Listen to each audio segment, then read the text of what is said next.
The next discussion is related to the output current equation. From the previous topic, we had discussed how to derive these equations based on the inductive load characteristics and the output current waveform. Now, by using the same approach, we will discuss how to derive the output current equation of the control rectifier.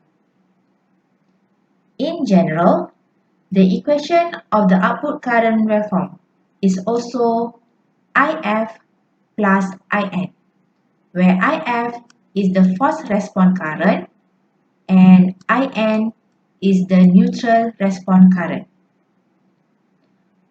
However, based on this waveform, we can see that this equation is only valid when the omega t is in between alpha to beta. Next, we need to find the A constant. In the uncontrolled rectifier, A can be found when the current is equal to 0 and omega t equal to 0. However, based on the output current waveform, we can see that the current is equal to 0 when omega t is equal to alpha. Therefore, the output current equation of the control rectifier can be expressed as follows. As similar as the uncontrolled rectifier, you can find the extinction angle using a calculator. And as usual, you need to set the current is equal to 0 when omega t is equal to beta. Therefore, the current equation will become like this. And by using this example, I want you to use this procedure to find the extinction angle value. And supposedly, your calculator will give this answer. To discuss full wave rectifiers with inductive loads, we will refer to a simulation work to understand the operation of the rectifiers. For this simulation, I am using two different firing angles. For the left and right rectifiers, the firing angles are set to 70 degrees and 10 degrees respectively. And if you notice, the firing angle of the left rectifier is higher than the load impedance angle, while the firing angle of the right rectifier is lower than the load impedance angle. Next, we will compare the voltage and current waveforms of both rectifiers. The first and second axes are measuring the input and output waveforms of the left rectifier, while the third and fourth axes are measuring the input and output waveforms of the right rectifier.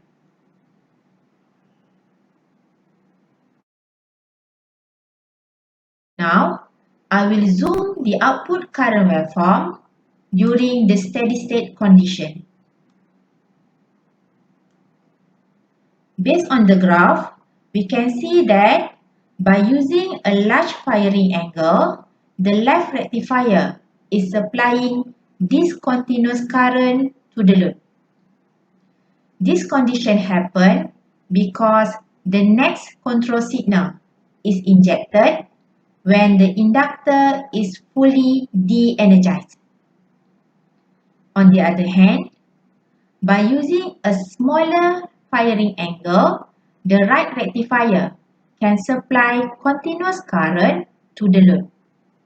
It is because the next control signal is injected before the inductor is fully de-energized. However, regardless of discontinuous and continuous current, we can see that the output voltage waveform of both rectifiers has a negative cycle. This condition happens because the conduction range of each thyristor is shifted to the right due to the firing angle. Next, let us consider a large inductive load. Before I show the simulation, please remember what we had discussed about the current waveform of the large inductive load. As mentioned, the load always draws a continuous and ripple-free current from the source. Therefore, for this simulation, I will use the same firing angle and apply it on the rectifier with a large inductive load. This time, the inductor value is increased to 1 Henry.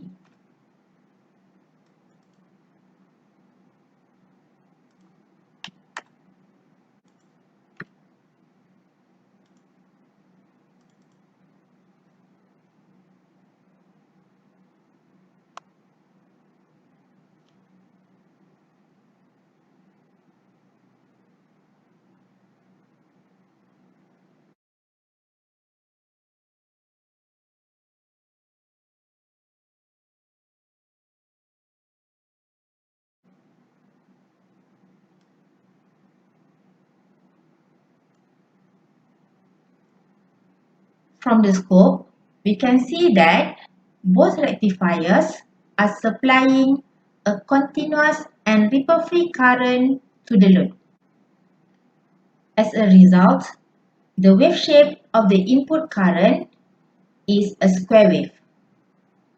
However, when we observe the waveform closely, we can see that the input current waveform of both rectifiers are also shifted to the right due to the firing angle.